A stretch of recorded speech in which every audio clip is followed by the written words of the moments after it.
The history of Saint Nicholas. A long time ago, during the 4th century, that's the years 301 to 400, a bishop named Nicholas lived in Turkey. Hey, I didn't mean a turkey like the bird. I said he lived in Turkey. Turkey is the name of this place on the map now, but back then, it was named Myra. Nicholas inherited tons of money from his parents after they passed away. So he was a very wealthy man at a young age, but didn't know exactly what to do with it.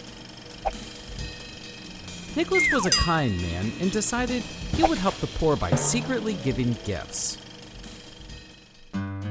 One of the stories about Nicholas that was passed down for many, many years was a story about a poor man who had 3 daughters. Unfortunately, the man did not have enough money to pay for his daughters' weddings, which was a very common practice long ago, and even still today in some countries. So, Nicholas found out about the poor man's troubles, and one night he secretly climbed up on the rooftop to drop a bag of gold down the chimney. That evening, the daughters had put up their stockings near the fireplace so they could dry out, and sure enough, the gold went right into the stocking after Nicholas dropped it down from the chimney. The first daughter was much happier now. Nicholas returned again to help the family and dropped another bag of gold down the chimney. So now the man had enough money to pay for his second daughter's wedding. And of course, she was very happy. Once the father knew what was going on, he figured there may be a third time Nicholas would drop another bag of gold. So the man waited by the fireplace every night until finally a bag of gold came flying down the chimney. That night, the man caught Nicholas as he wanted to know who was helping him. Nicholas asked the man to please not tell anyone it was him, as he did not want to bring attention to himself. Oh, and of course, the third daughter. She too was very happy. Eventually, though, the word got out around town about Nicholas. Ooh. Did you hear about Nicholas? Sure did. That man's a jolly old saint. Jolly old Nicholas.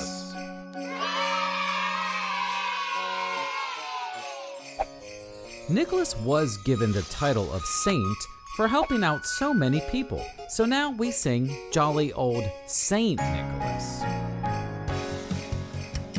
Fast forward to many centuries later, the 16th century. The stories about Saint Nicholas became unpopular, but someone still had to bring presents to all the children. Different countries came up with different names for St. Nicholas. In England, they called him Father Christmas.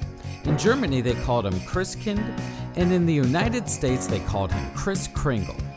Eventually, Dutch settlers brought the old stories of St. Nicholas and gave him the name Santa Claus. The name Santa Claus eventually turned into the name Santa Claus.